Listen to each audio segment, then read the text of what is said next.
And then I think to fill Arturo's shoes, we have 2 people, Ramona and Nasir. Will speak to some of the science of monitoring. So a little bit of juggling on our agenda, but appreciate everybody being able to do that and stepping up on that.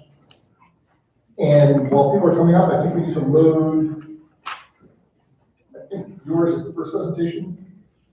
So we'll load up. Maybe we'll get Michelle to load this up.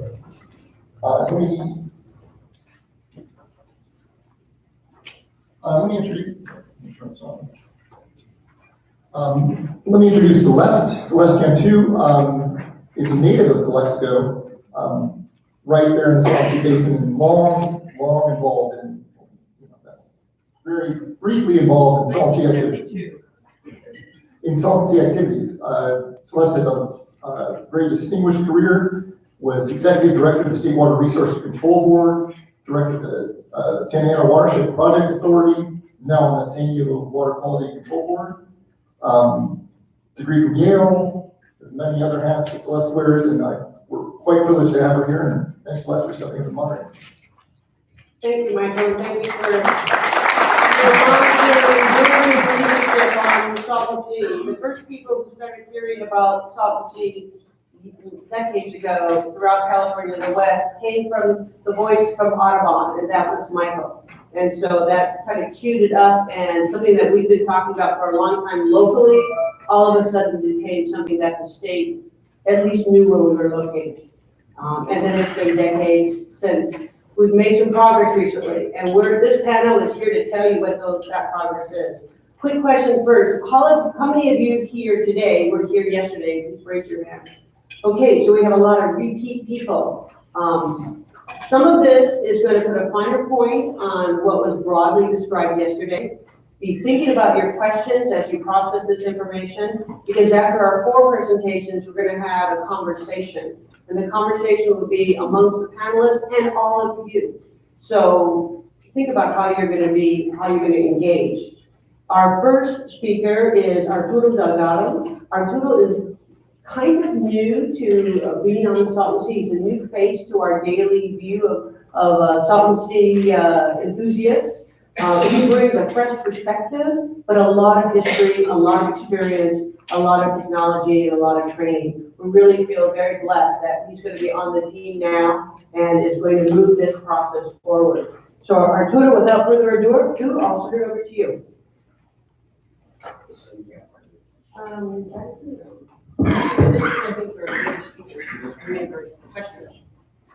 Thanks, Celeste. So good morning, everyone. We're going to give an update on the Salton Sea Management Program. I kind of want to give maybe a little bit of background about me. I worked on the Salton Sea Program about 15 years ago, and I left the program in 2010. And at that point in time, we were working on actually starting the environmental planning compliance process for the SCH project. And then fast forward 10 years, I come back and we're still working on implementing the SCH project. And I say that to say this, is that I understand there's a lot of frustration with the progress that the state has made. But I also want to share that we have a lot of dedicated people that are working really hard behind the scenes to try to implement projects as quickly as possible. So I just kind of wanted to give that perspective and let you guys know that we really do care. We really want to fast track our progress in implementing projects.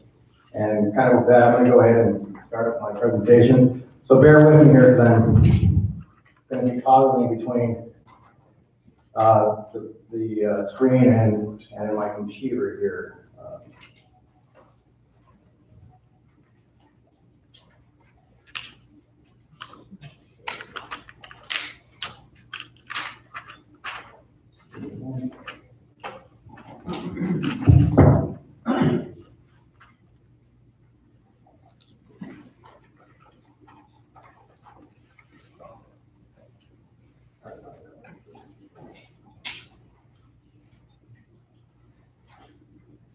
Can I get some help on that?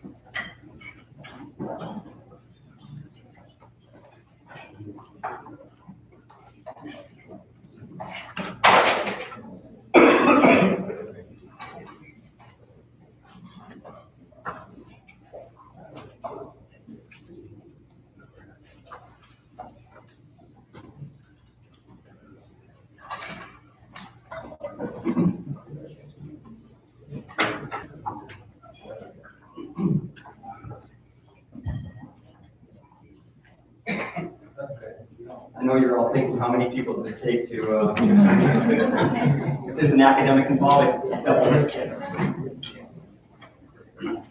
Yep, sorry about that.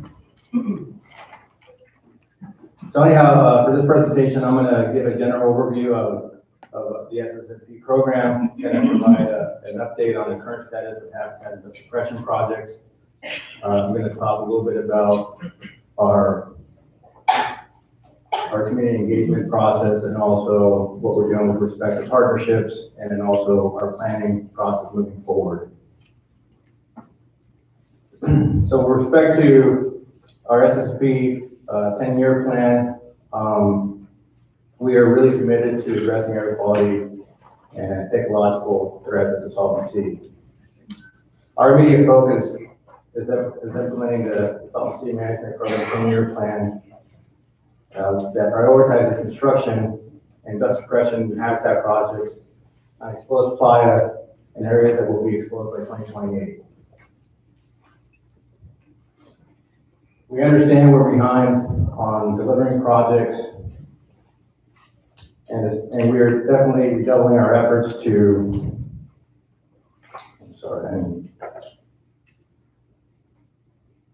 I'm having issues here, sorry.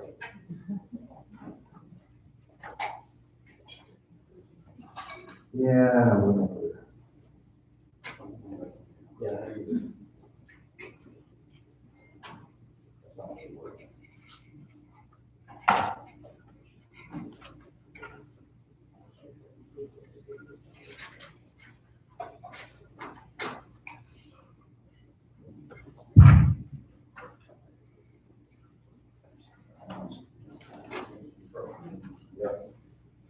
This is the interlude time where you can think about your questions.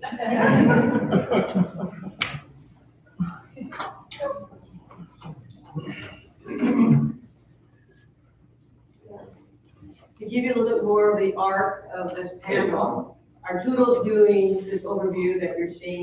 Then we're going to examine much more closely two specific projects, one in the south and one in the north. And then we'll finish with the iterative process of scientific monitoring about how do we see if we're making progress, how do we decide where we go from here, and project into the future as to what needs to be done next. So that's kind of the arc of this. Yay.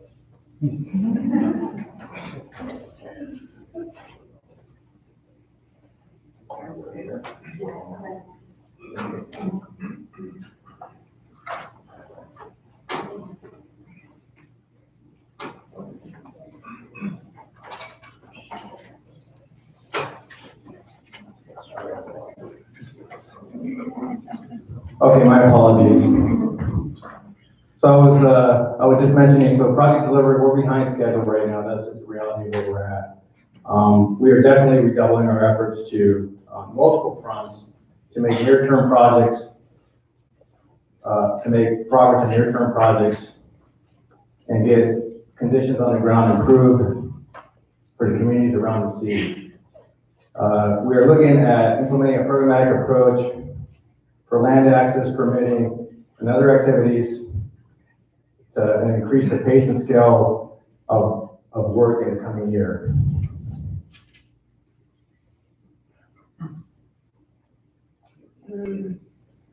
The state is intensely focused on beginning construction of the first major SSNP project, the 3,770 acre SCH, Species Conservation Habitat Project at the south end of the sea along the New River. Site access has been acquired, and that was resolved in May of 2019, and the state expects to award a design build contract in the late summer of 2020. We expect the project to be constructed shortly thereafter, with plans to complete construction by the end of 2023. We are looking at placing additional habitat and dust suppression projects downslope of the SCH project, as well as areas around the mouths of the Alamo and Whitewater River.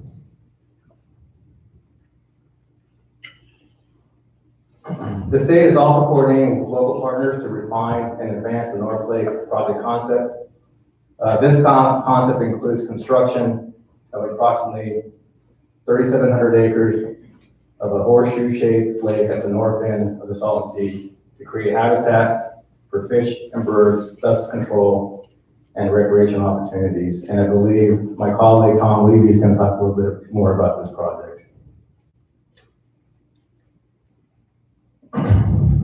The SSMP includes nearly 15,000 acres of dust suppression projects planned for emissive areas around the sea.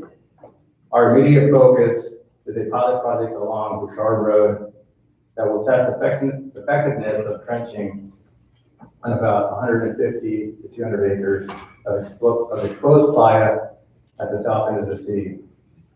The project should be completed over the next few months.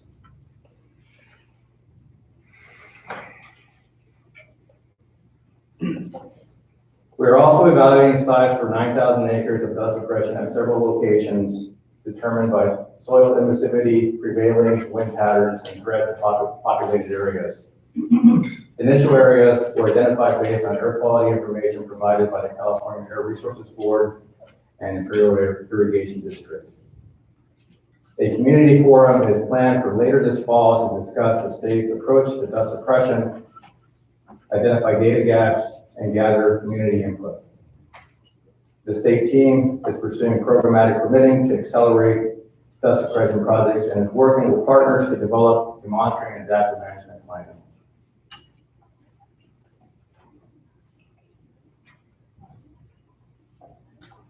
Another focus of the state is also to continue to improve our community engagement and increase transparency in what we're doing with respect to the SSMP program.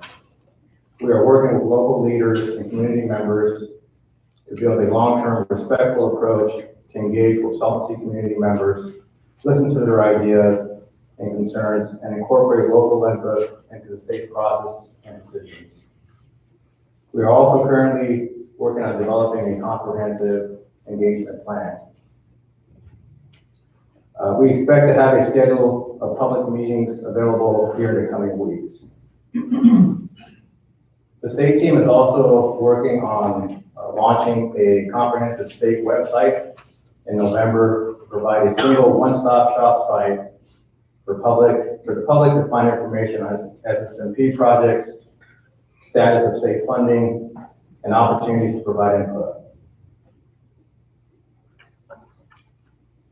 Another key focus is to establish a consistent stay present at the sea and explore office and staff facilities that can meet both state and community needs.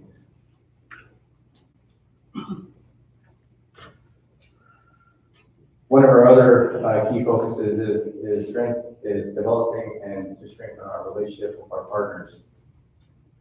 We are engaging with local, state, and tribal and federal partners to assess and secure funding sources and coordinate activities involving land access, water availability, and environmental planning and permitting. We're also working proactively with partners to streamline our planning and approval processes.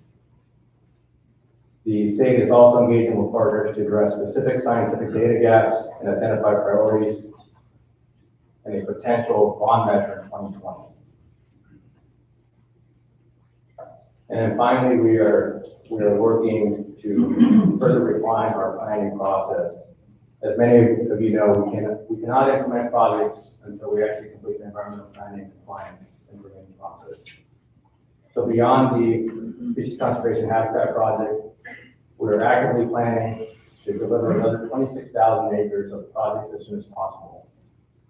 A programmatic approach is being pursued to accelerate environmental planning, permitting to get projects online. Concurrently, the state team is establishing a framework to address critical path items, including water availability, land access, and funding to fully implement the SSMP 10-year plan. In addition, the state team is moving forward with a third-party review to evaluate water importation proposals received to date.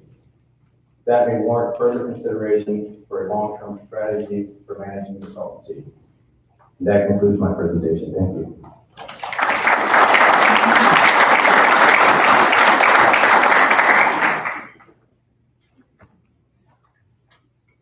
Thank you, Arturo. We're going to save our questions to the end of all the 4 presentations. So next, we're going to start in the south, where the new river and the Alamo River goes into the Salton Sea. And this is the areas where I came from. Chris Schoneman is with us. He's for the birds. He has been feeding thousands and hundreds of thousands, or maybe tens of thousands of birds for years at the Sunny Bono Refuge, and has made great progress in actually cultivating food to continue feeding our thousands and thousands of birds. Chris.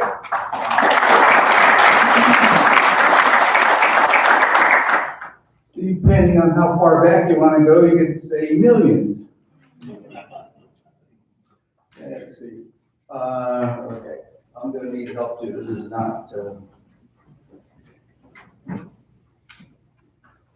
Give me dirt and water and I can do something, but put me up here and I'm all thumbs. Yeah.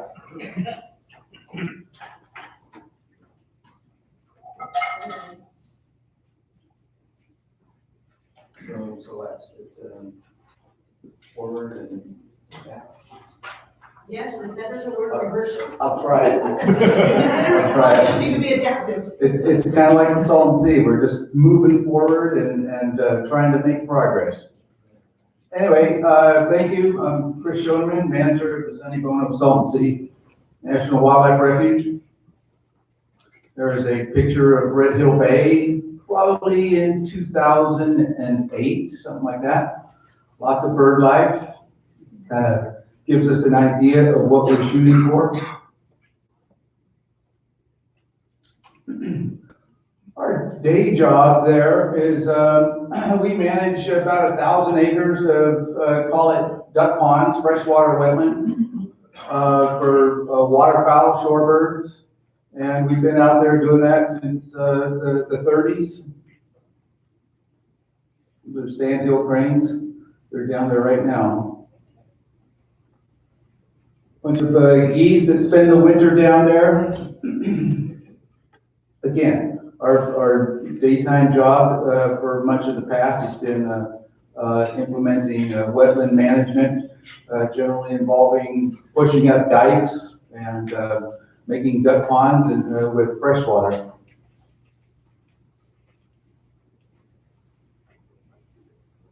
The other part of our daytime job is farming. We farm for wildlife. Each year we host about 30, maybe 40,000 snow geese that come down from the Arctic. And in this case, we provide them ryegrass. Wheat is another crop we grow.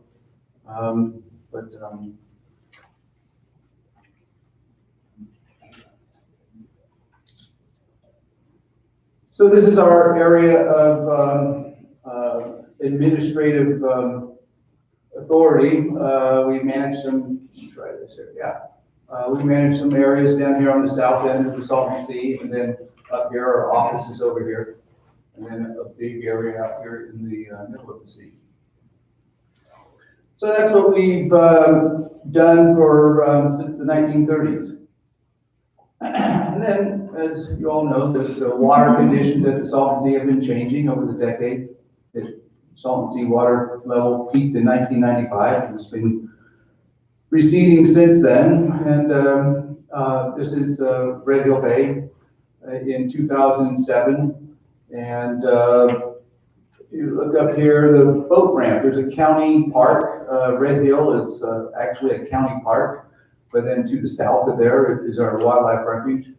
And the boat ramp still had water in 2007, but quickly by the following year, the boat ramp was high and dry.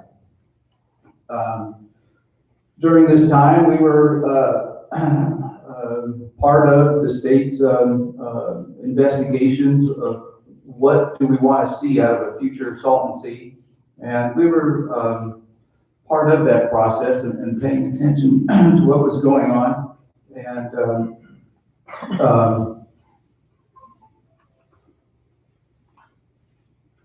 And this So we saw them have the plan, but the funding to implement their plan just was not available.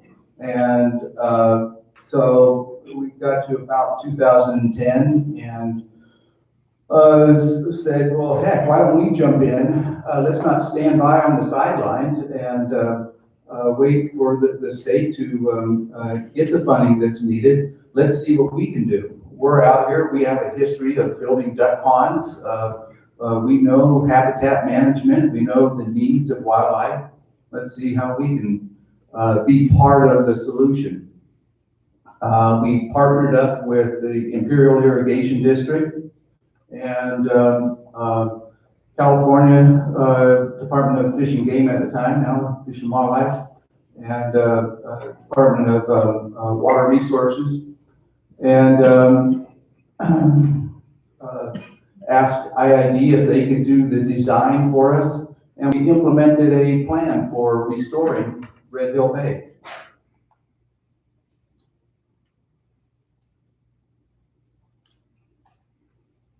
So this is the plan.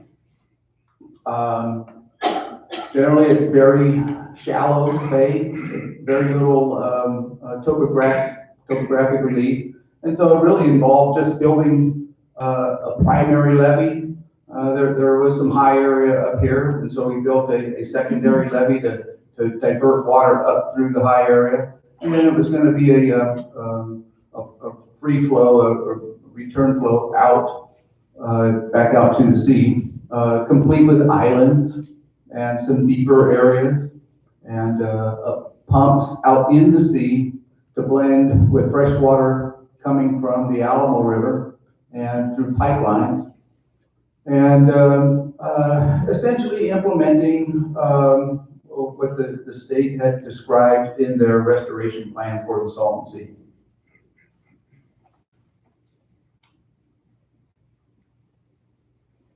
And we got after it. It was a little mucky down below. We anticipated that. At first, we were having to work on mats, wood mats, very slow process, but it allows you to get the work done. And here's some of those wetter soils down there. And here we continued. A lot of work. We've learned quite a bit in the process. Our original attempt was to get down to the native clay. Part of the hand wrangling of Salton Sea restoration is how to manage the oozy soils that have been covered by the Salton Sea for so long. And so to help avoid any of that problem, we initially wanted to get down to the bottom clay soils. And so we really over excavated to get down there.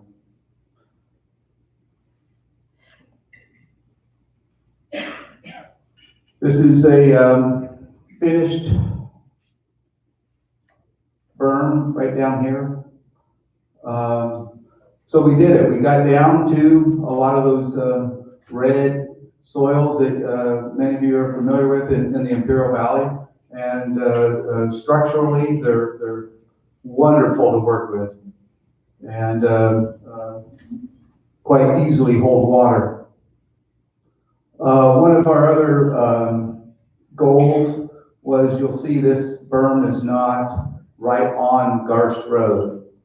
It's not right up against Red Hill Road. We offset 300 feet to accommodate geothermal future access. And this is a very recent image of the primary berm. It's built. All of the levees are built to grade. It's hard to show photos out there and show good progress because the scale of things is, anyway, it helps you have a nice aerial view, which we don't have an airplane. One of our friends, Jenny Ross took this picture for us by use of a drone.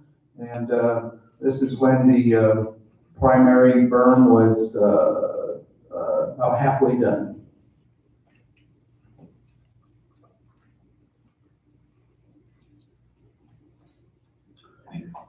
And this is much more recent. Last week, you can see that smoke from the fire up at the north end by Mecca coming down. So we're just filling in borrow pits here, and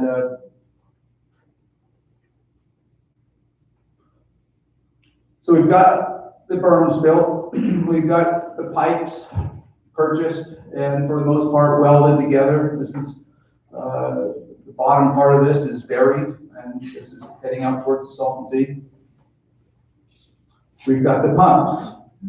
We've got some wonderful support from our friends with the Bureau of Reclamation, with the Department of Water Resources. We've got wonderful support from Imperial County Parks, Imperial Irrigation District. There's been a number of contributors to this project. These pumps are very specialized pumps.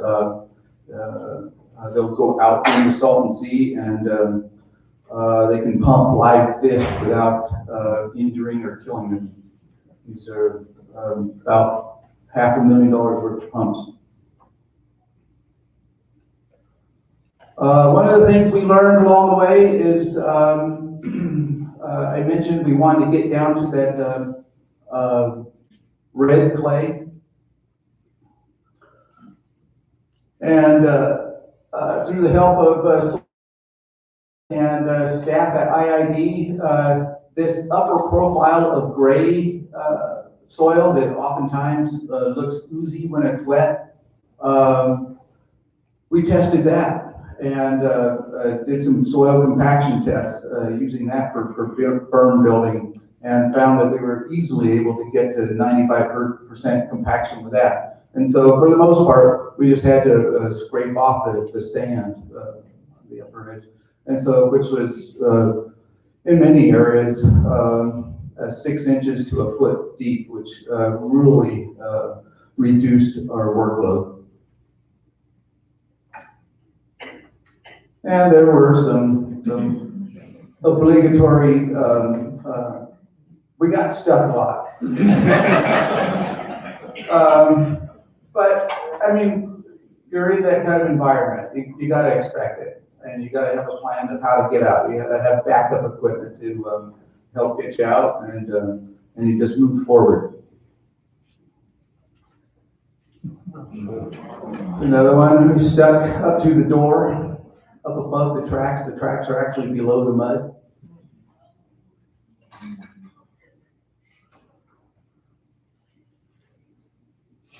So there we go. Like I said, all these berms are built. They're all built. Islands are built. Pumps are purchased. Pipelines are purchased and put out. What remains? We've got to get a barge built to hold the pumps. We've got to build some concrete infrastructure over here to hold pumps over here, and get the electric installed. To finish this out, we've been in discussions with our friends at the Imperial Irrigation District, and we're in the process of getting the grant monies that they were successful at acquiring from the Wildlife Conservation Board, and we're trying to get those transferred over to us so we could use our federal procurement process to get the rest of this done. Hire contractors to install the concrete infrastructure, get the barge built, and put it all together. And I see no reason why we can't get that done by late next summer of the fall next year. And so for us, most of the field work has been done, and it's a matter of contracting and writing up specifications for that, and knocking it out, turning it over to construction companies. For us, we had the equipment, so let me back up a little bit. We had the equipment, for the most part. We had a history of knowledge how to build this stuff, and so that's why we jumped into the Salton Sea business, and wanted to be part of the solution. Has it gone as fast as any of you have hoped? No, I'm sure. But we're almost there. Almost there. Okay. And to review that photo image again, that's what we expect it to look like, let's say in a year from now. Full of birds, gorgeous sunsets. Thank you.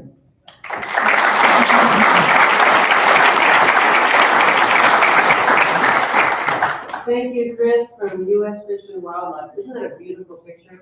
When we think about where we want to go in the future, we just want to see a lot more of those kinds of pictures.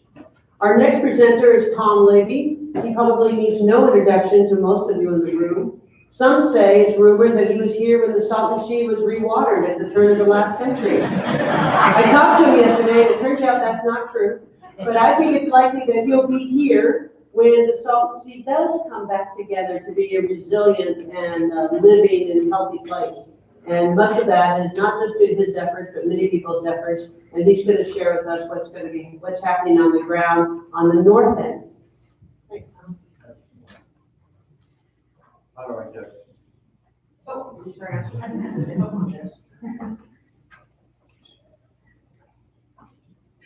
The mouse is not helping us.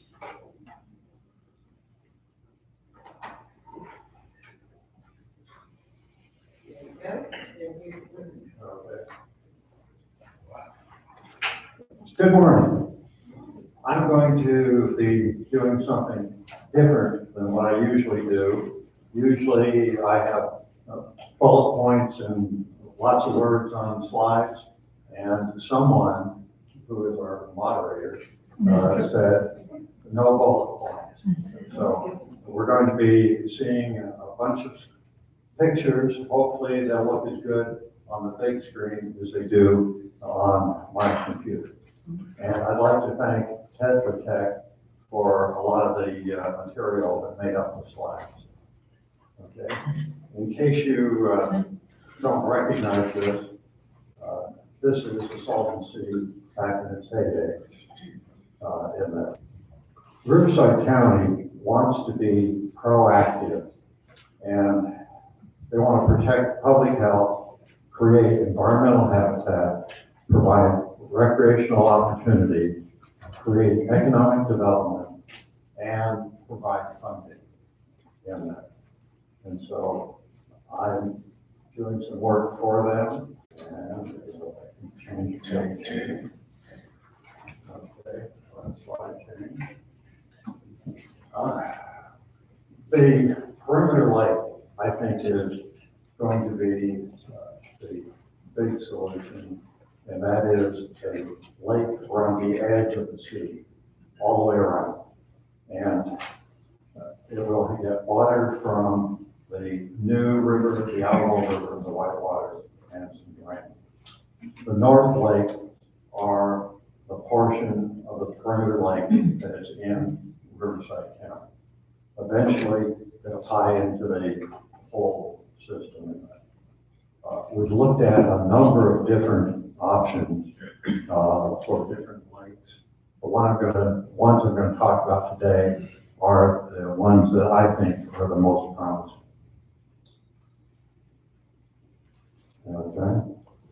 This is the North Lakes, starting on the east, at the top there, you have the East Lake that runs from Barnard Harbor to just west of the Whitewater River that comes in. If I can figure out how to press the button to make this.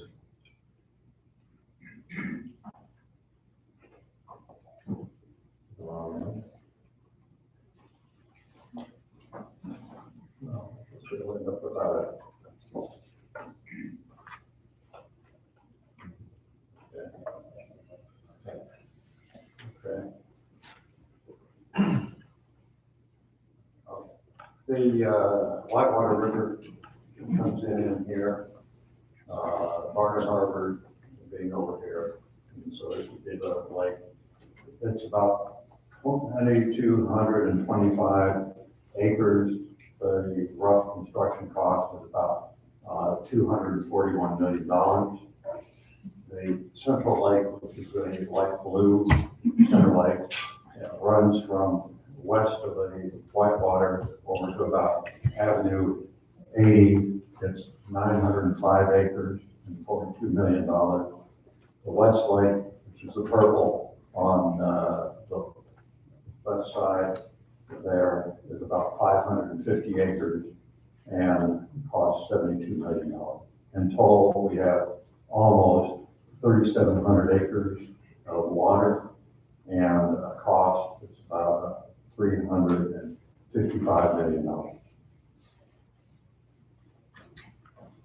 And I'm going to go through some of the elements and issues that we have to deal with before I get in really talking about the different lakes. And this is the flow model. We have inflows. If I can.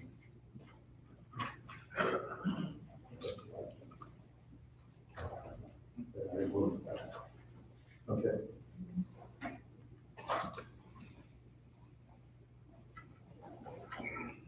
Okay. That's the code put it on. Yeah, you didn't think, but. Okay, we'll just do it by hand. On the left-hand side of the screen, you have the Whitewater River and tidal rain flows that flow into any lake that you have. On the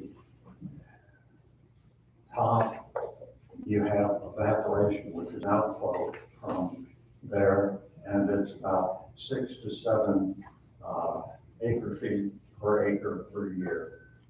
And you have seepage through the dike and into the ground that is an outflow. And then you have overflow, which is the difference between what comes in, what evaporates, what seeps out. And at times that can be a pretty large number because we do have floods in there.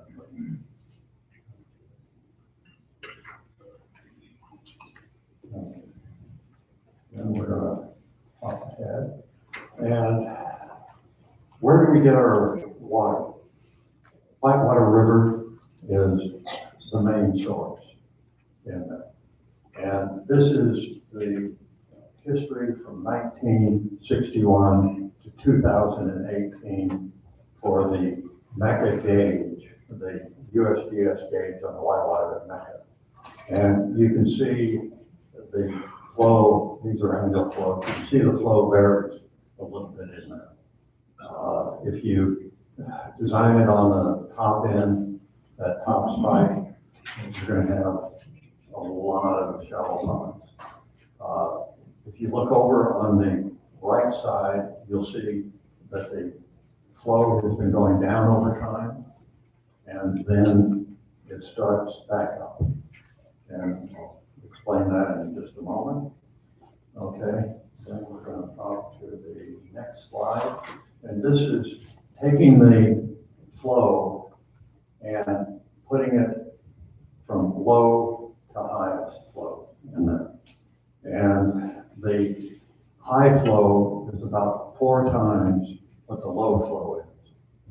So if you start out, you design on the average flow, it's not, your lakes aren't going to be full very often. You have to design on a very conservative number. You don't want to design on the lowest number, lowest flow in there, because then you're not going to have a very big lake. But we looked at, and we're thinking now in terms of having the 10% number in there. You would count, there are roughly 58 years of record in there. So you count 6 flows up from the lowest, and that would be your design flow.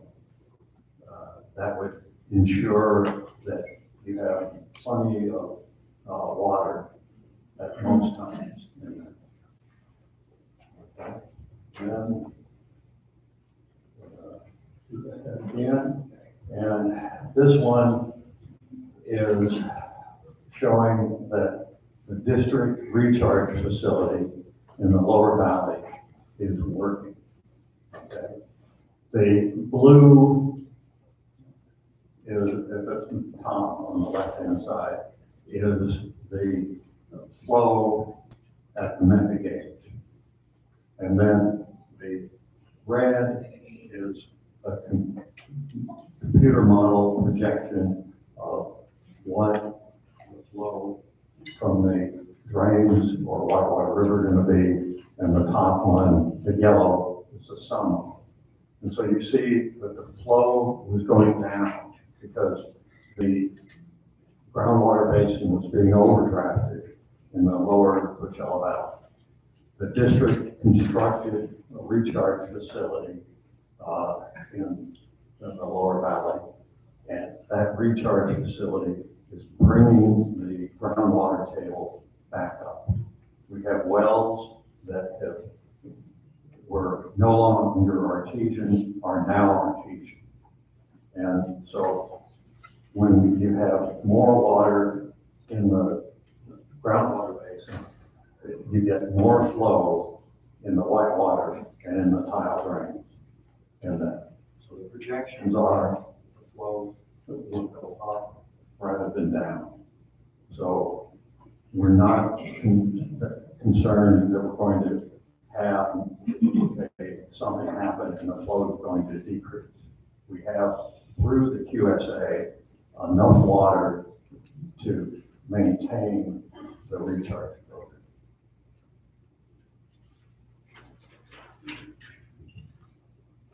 And we jump ahead. Selenium, the drains in the Coachella Valley have selenium in them. And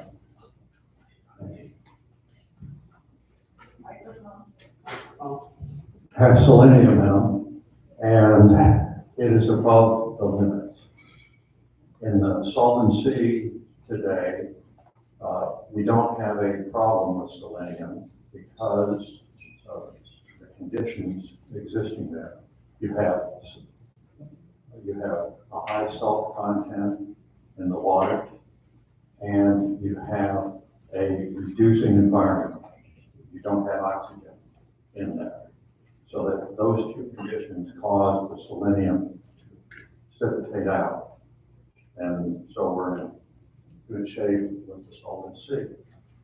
When we go to the North Lakes, the issue is you have to have enough depth to create a reducing environment in there, and you have to have enough selenium, enough salt to make sure that you have condition that will precipitate out the selenium. And so what we're looking at is building the ponds to have areas that are 6 feet or deeper in there, and pumping salt from the sea into the lakes to get the salt level up in the range of 20 to 40,000 in there. Do you think that will address the problem? The one concern is you have outflow now from the lakes going into the sea, and we think that will probably be positive rather than a negative, and make it to a better condition.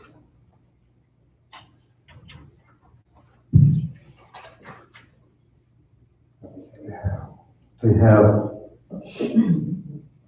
water beneficial use restriction in there. The Regional Water Quality Control Board sets a beneficial use standard for the waters in the region. currently the Salton Sea meets the Rec 1 requirement, which is unrestricted body content. And that is, we believe, mainly due to the high salt content in it. The North Lakes, we believe, should qualify for Rec 1. We have to do some looking at it to make sure, and probably some testing to make the reasonable impact.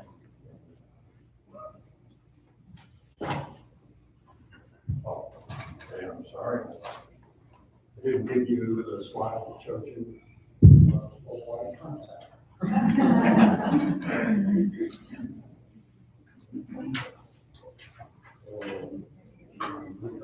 See if I can do it, okay? Next issue is you gotta build a dike. And I love the earlier pictures of the equipment stuck in the mud in there. It's a difficult issue in there. This is what the dike is projected to look like. It has a very flat slope on the downstream side to deal with earthquakes. Occasionally we do have them in there, and I have 11 left. Okay. We're going to put plastic sheet pile in, try to reduce the seepage. Roadway on top, so we can do drag racing. Water that is depth between 7 feet and 12 feet in there. And then, I press the button again. Come back to the good old days. You have the construction problems that the gentleman before me pointed out. The big issue for us is, do you do it in the wet or the dry? If you do it in the wet, it costs about 40% more in there, but you can start sooner. If you do it in the dry, it's the opposite in there.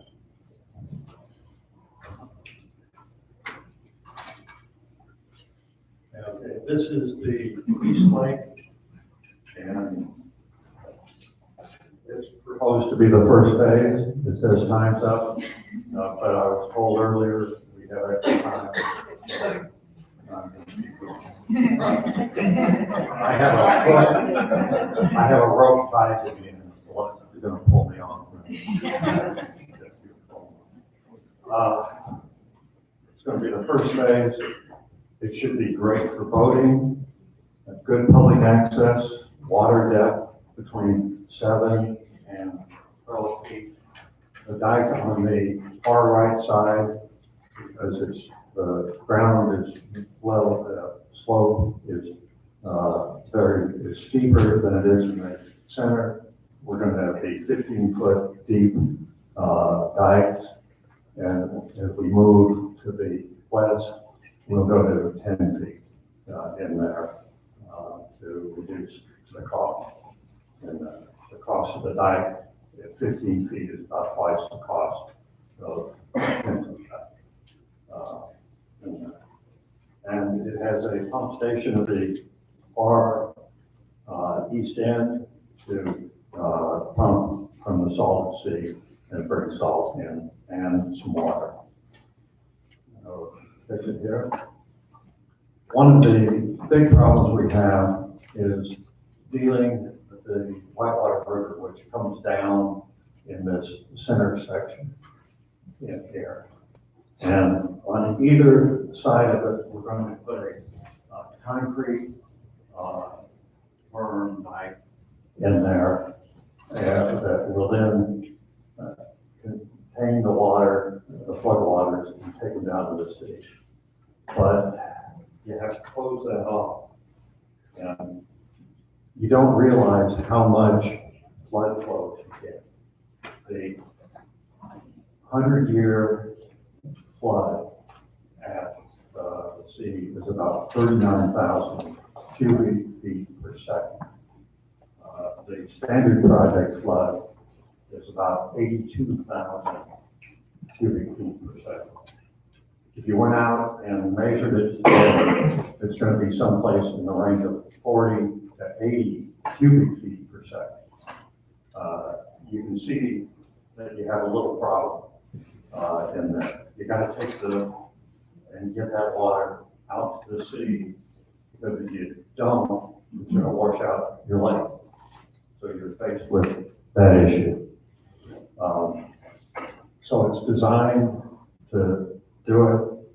It's designed also to allow boats to go from one lake to the other lake, so that you have access all around.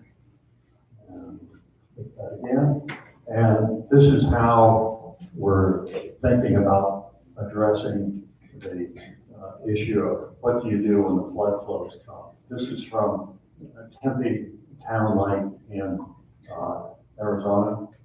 You have large gates, which are over on the far right. You can see them, that are closed normally. They maintain the lake.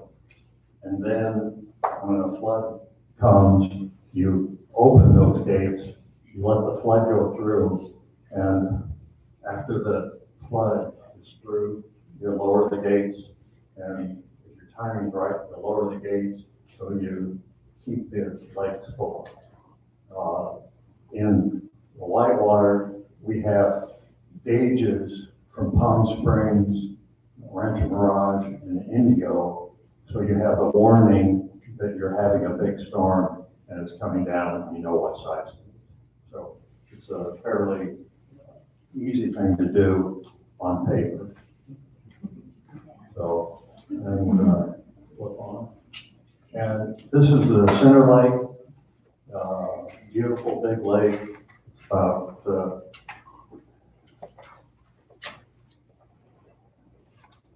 I think it's 550 acres in there, just to the west of the Whitewater.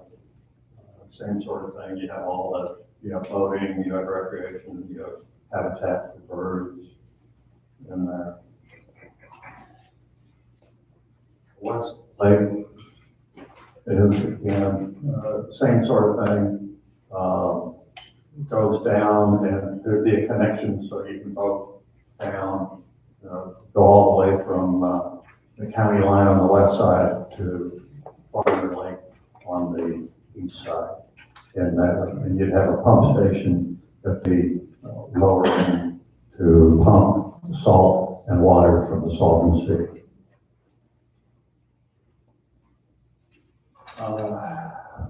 Proposing a modification, or probably an addition is a better term,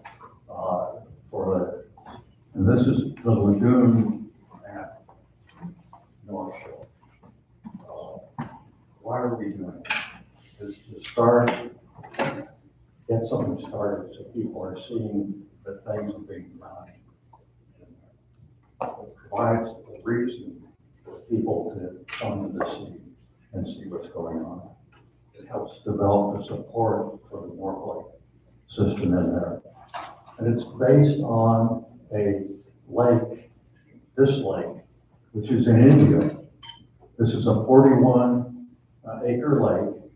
It has about a mile from one end to the other in there. So it's a fair sized lake. And it has some nice activities on it. These are photos taken at the lake. And so you end up, you can have full body contact, boating, water skiing. You're not going to build it in the North Lake or in the Salton Sea. You're going to build it on dry land. The water supply will be independent of the Whitewater River and the tile drainage. There'll be groundwater or it'll be canal water. And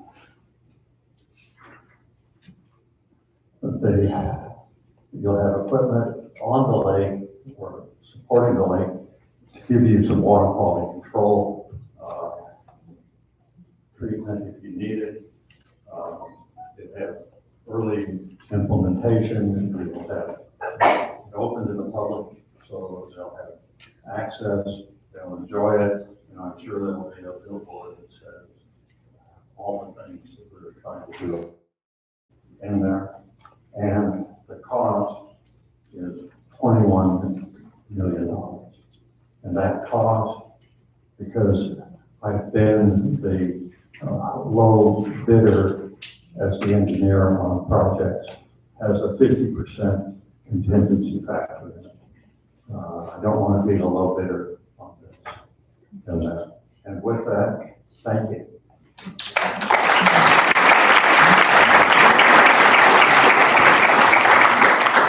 I love seeing those pictures. I mean, you can just visualize progress and all the work that's gone into it. So you've seen two descriptions of two projects that are very tangible, one in the north, one in the south. And our next speaker, Ramona Swenson, PhD scientist, is going to talk to us about how we evaluate those and how you monitor them and how we find out if we're moving in the right direction or not, and how that'll inform our decisions moving forward. So Ramona, I'll ask you to join us up here, and there's to your left.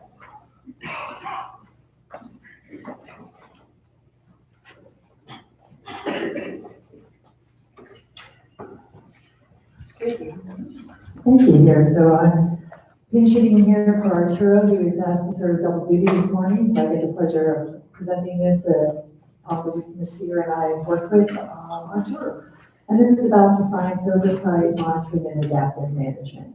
You've heard a lot of talks yesterday about the monitoring that's been going on at the sea. And what we want to do is collecting information that's most valuable for managers to make good decisions about how these projects and investments are working, and what the status of the sea is, and the health for people and the ecosystem. So this is just a little overview. I violated apparently Celeste's rule. I have lots of bullets, lots of pictures.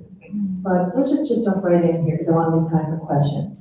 The purpose of the science oversight here is to try to coordinate scientific activity among agencies, institutions, stakeholders, and other partners. So the scope of the monitoring activities is to collect information on the state of the sea with respect to the physical, chemical, and biological attributes, as well as air quality and health issues.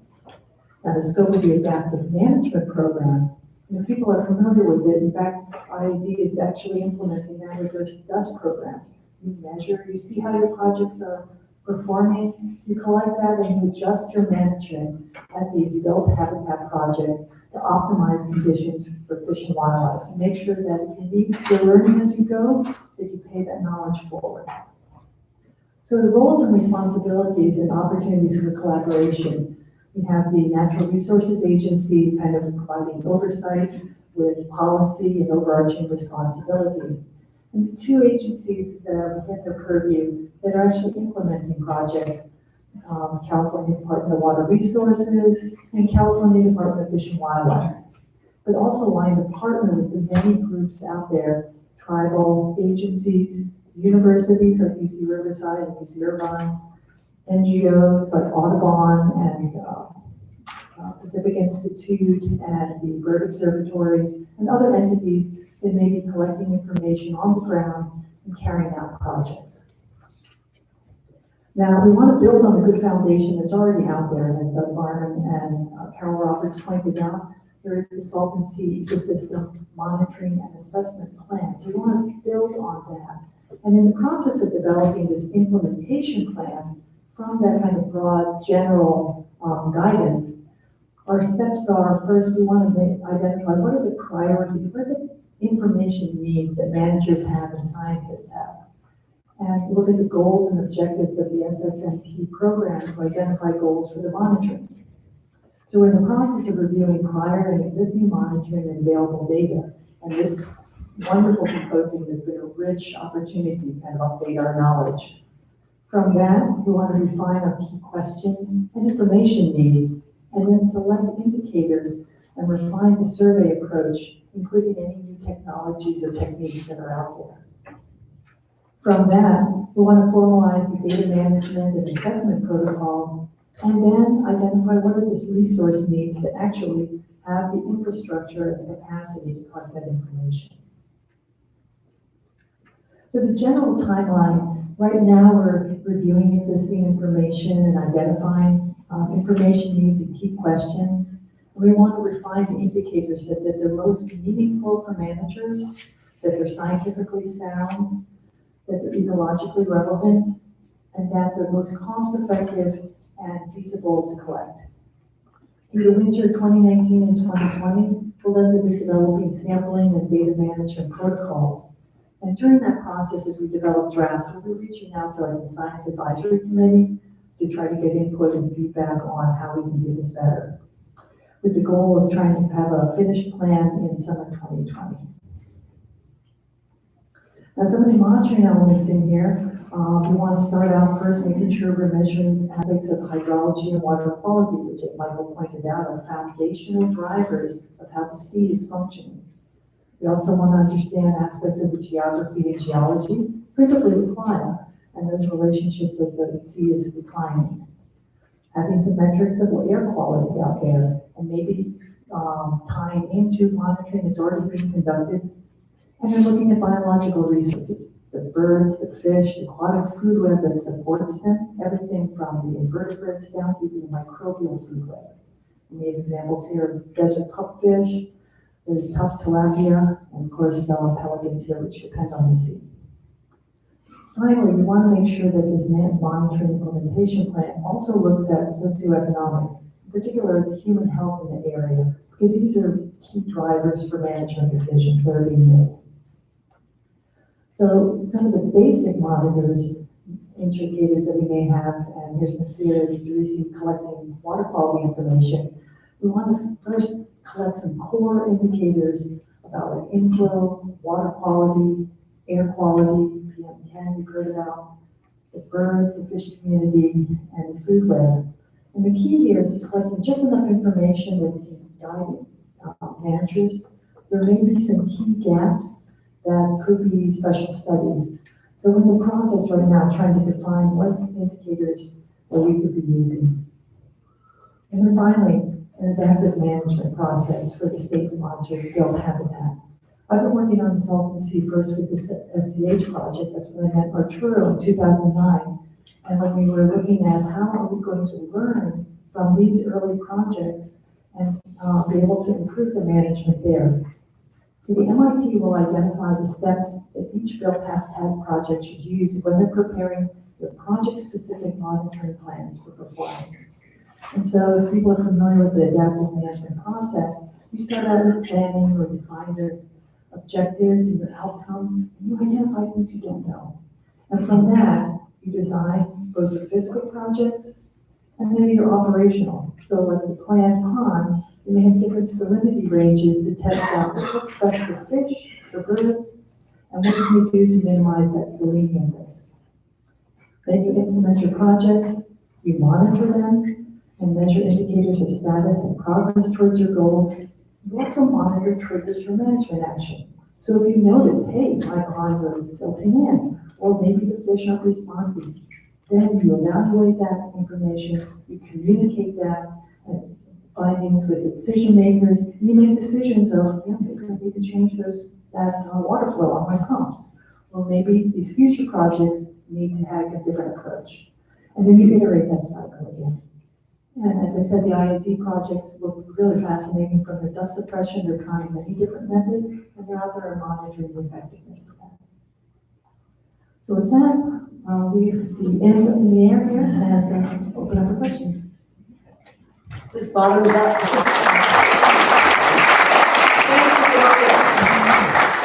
So we're going to jump right into questions. And do we have a rolling mic? We do have a rolling mic. Over here in the far right side.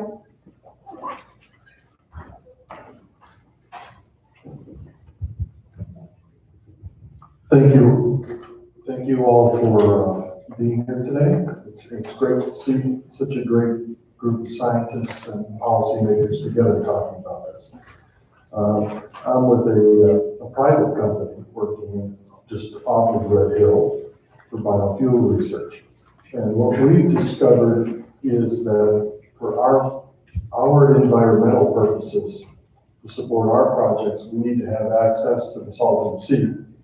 To actually get onto the Salton Sea, what we've discovered is Fish and Wildlife, Cal Fish and Wildlife, Bureau of Reclamation, ourselves are having actual difficulties accessing getting onto the sea. So we have tremendous scientific resources from our company and the state and federal government and other agencies to be able to apply onto the Salton Sea challenges from an environmental perspective. But we need to have consistent access. Everything is high and dry, and it's very difficult to take scientific equipment, sampling equipment by foot onto the sea. So it seems to me that we have a collective problem. It's simple in understanding what we need. We need, if you want to look at the Salton Sea and measure it, you have to be able to get onto it. So is your question for Chris, how do you get access? Well, not only how do I get access, but how, right now, we have fan boats that even fail getting onto the Salton Sea right now. So what I'm asking is there a way that this group can collectively work on a solution to facilitate all this other work that needs to get done? Chris, do you want to start with that? Sure.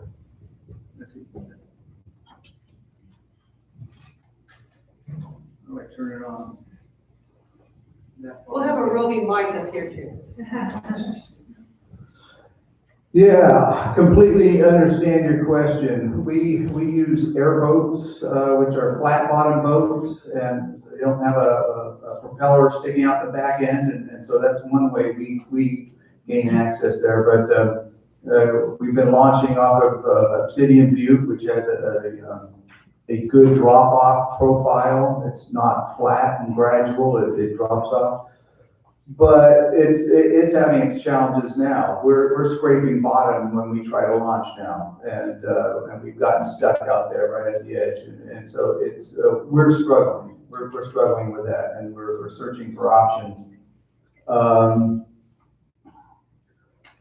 We haven't spent enough time thinking about that issue that you're bringing up, and but you're right. Collectively, we need to get together and be creative, because the profile out there is it drops off, but after a certain point, it starts to get really flat and gradual, and so it's a problem that is just it's going to hit us very soon, and you know, one of the solutions we thought of is what are they called? Not hydrofoils, but they're blowing air and lift up off the ground and then go out over. Those are, we've looked at the cost of those. For $70,000, you've got access again. I don't know what their weight capacity is, but it gets you out there. And so there's a need for getting creative like that. Good question. I think Ramona has a suggestion also. You bring up a good point about access, and I think one of the things for constructive projects, we should think about how do we incorporate access, such as a program or something, so that you can go in and monitor those projects. The other is thinking about innovative tools or approaches. We might have to use more, say, remote sensing or aerial surveys from bird surveys as they described. So again, trying to bring new approaches and tools, looking at other indicators that might help us when we might not be able to get as much access as we like. Thank you. I think those are helpful, innovative, and fun. Over here, and then lady in the middle. We'll start over here. Gentleman with his hand up. Hi. Question. This is about mosquitoes and vector control. I believe the only death of West Nile virus in California this year was on the Salton Sea, or someone living off the Salton Sea. And so in a lot of these management plans, how do you look at vector control? A lot of the birds that we want there are also the carriers of types of diseases. So, Actually, there was other deaths, one in Davis not too long ago. So unfortunately, anybody have comments on vector control? Well, I live in Davis, but it wasn't me. I think this brings up a topic that came up with the SDH design for the adaptive management program there. And as Doug Gorman talked a bit, trying to manage the salinity of these ponds, so that it's encouraging it for aquatic productivity, but discouraging for vectors, for mosquito vectors. There's also the monitoring that local vector control does, looking for mosquito larvae, so making sure that that's incorporated into whatever site-specific monitoring that's being done. So just trying to track that. I mean, there's health risks for any of these aquatic areas, but I think, just having regular monitoring for that and having management tools and adjusting things to try to minimize those risks. Thank you. Lady in the middle. From what I've seen, the two projects, the North Shore and the Red Hill, both involve pumping water from Salton Sea, mixing with fresh. And that looked like plans were in the future to be other lakes around the surrounding sea. And would they all be pumping the water from the Salton Sea? So what happens when the Salton Sea runs dry? I mean, is there going to be some method of we need more water into the sea? Because it sounds like this is not a sustainable operation in the long run otherwise. You want to address that, and maybe Arturo? The Salton Sea is not going to go dry, okay? It's going to become smaller, but it will still, if you add up the inflows that exist, there will still be a Salton Sea.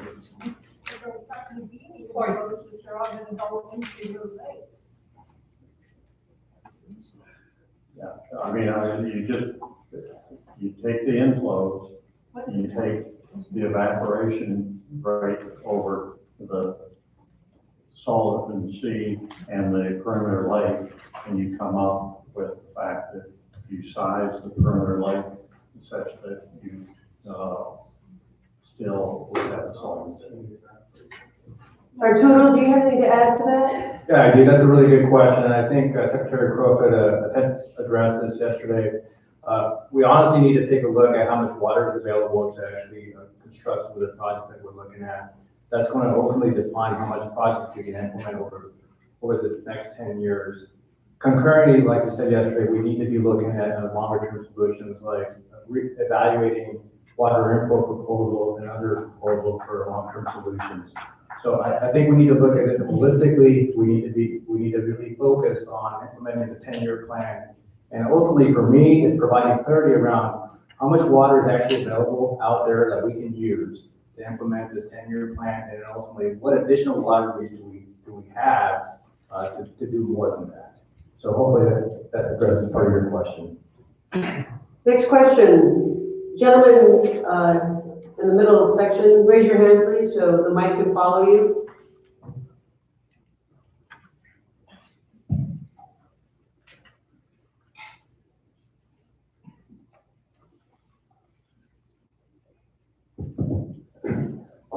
Just one short comment. Looks like those ducks understand what's going on, and I like the reaction very well. Okay, I don't think that was a question. Next question. We've got about 5 more minutes for questions. Okay, gentlemen, far back against the wall, and then gentlemen next over there. This question for Mr. Levy.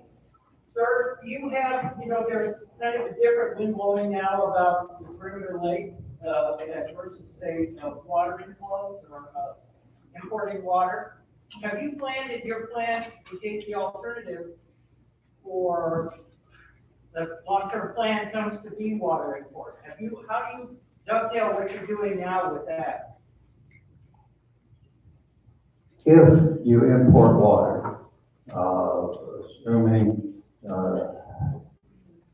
you bring in volumes that raise the level of the sea up to what it has been, let's go back 10 years ago, you would probably overtop the perimeter lake, so that it would then just be buried under the sea. Or if you didn't raise it that high, it would then come up and stick out as an island, long skinny islands around the sea. That could be a great bird haven. Gentlemen over here. Thank you. This question is predominantly for Arturo. Under the stipulated water order 2017, you've got a 10-year program, you've got to meet milestones. So far in 2020, you've got 3,500 acres by which you've got to address in terms of exposed fire. And then December 21, you've got another 3,500 acres. So that makes 7,000 acres total. And with the stipulated order having no teeth to it, other than just good faith, what is the state going to do to address the deficit and get back on track? Yeah, thank you for the question. And I attempted to address that in the presentation earlier. We understand that we're behind. We are currently going to prepare kind of a programmatic environmental planning process so that we can complete all of our remaining environmental compliance requirements and get the permits. The hope is that we'll be able to have that completed by the first quarter of, I believe, 2021. At that point in time, we'll have all of our environmental compliance and permits acquired for full implementation of the SSMP 10-year plan. In the near term, we are implementing the SDH project. We're also fast-tracking some dust suppression projects that we hope to kind of ramp up this next year. I can't tell you right now when we'll catch up, but what I can commit to is that we will catch up. Thank you. Al Galen has his hand up next.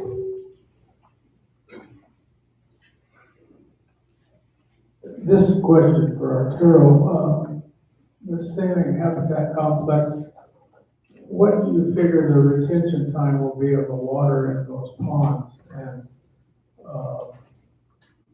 once the water leaves the ponds, what do you plan on doing with it? Yeah, Al, that's a very technical question. I'm not an expert in the hydrology or the engineering of that, so I can't really specifically answer your question with respect to retention time. What was your second part of your question? You'll fill the ponds and then the water will flow through it and then it'll flow out of the ponds back into the playa. What do you plan to do with the water that leaves the ponds and goes into the playa? Will you put that to a good use? Yeah, that's a really good question. So the plan right now is any water that's flowing out of the Species Conservation Habitat Project downslope of there will be used for either dust suppression projects or additional habitat projects. The drops continue. Next question over here. A question for Mr. Delgado. It's really good to see that you're making progress finally on the species conservation habitat. It's been a long time and we're happy to see that you're moving. Just wondered, one, do you have all of the water rights secured necessary to provide enough inflow from the new river for it? Two, what's your plan for moving your seawater intake further out as the sea continues to recede? And three, on the Bouchard Road, you described it with a slightly different term. Is it essentially a tillage project? And what's the logic of doing a tillage project, if so, on a section that is intended to be part of the habitat area for species conservation habitat, rather than maybe doing a tillage or similar test elsewhere? So we got 3 questions in about 30 seconds. After rapid fire. Okay, so can you repeat your first question? So let's start with the last one. How do you reconcile tillage in an area that's designed time that's meant to be for habitat. Now, are those incompatible activities? They are not, because we want to be proactive in ensuring that we don't have any dust emissions coming off of the exposed plant now. So we want to cover those areas that we think may be emissive, at least in the short term, and then as we implement the SCH project, that'll eventually be covered by water. Thank you, good to hear, and certainly good to hear on the part of the birds and fish. And the other question had to do with, do you have the water inflow all secured going forward, and operation and maintenance plan and budget and funding? Wait, now there are two additional questions. I'll back that out. Do you have the water rights secured to get water off the New River in perpetuity, essentially? And what's the plan for getting seawater pumped up as the sea recedes? So we are currently working through firming up an agreement with IID for water for the SCH project. So we hope to have that firmed up in the coming weeks. With respect to the pumping and pumping in water from the Salton Sea proper, I believe the plan is that we'll have some sort of bars that will be able to basically follow the sea as the sea recedes over time. Thank you. Please join me in thanking our.